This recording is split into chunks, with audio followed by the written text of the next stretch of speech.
Hi, this is Duff McDuffie with BeyondGrowth.net.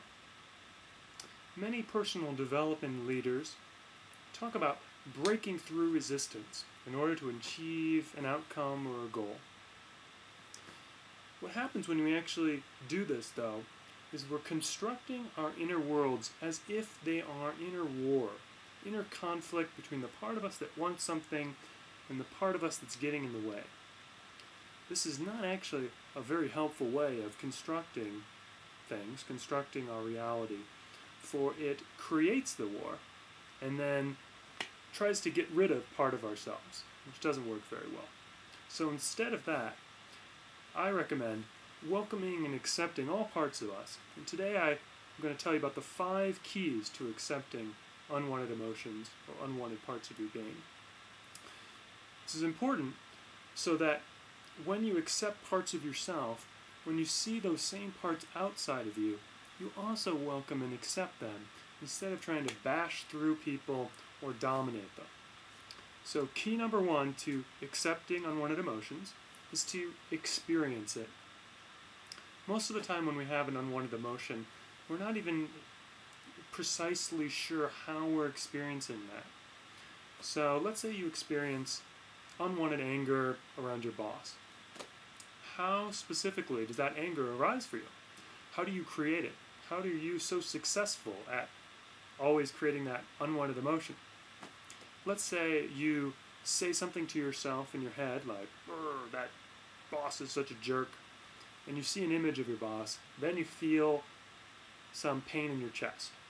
Great, so now you already have some more information that you can begin to integrate with step 2, welcome it. Normally what we do when we have an unpleasant or unwanted experience is we push it away. So we have some sort of obstacle to our goals, try to get rid of it.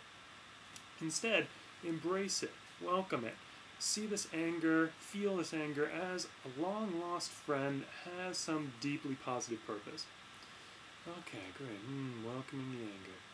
So that leads to step 3, which is to ask what it wants. Ask for the positive purpose of this unwanted part of you, of this unwanted emotion. So, feeling the anger in my chest, I'm seeing the image, hearing the internal dialogue. What do you want? Oh, I want respect. Great. So, now you have some more information. It's not just that you can randomly get angry at your boss. It's not that you're just an angry person. It's that you're wanting respect. You're wanting to feel respected by your boss. And that makes sense, right? Great. So we're already getting to know parts of ourselves, which leads to step 4, to step into what it wants in your imagination. Your boss, he might be a jerk. He may never actually say, I really appreciate your work.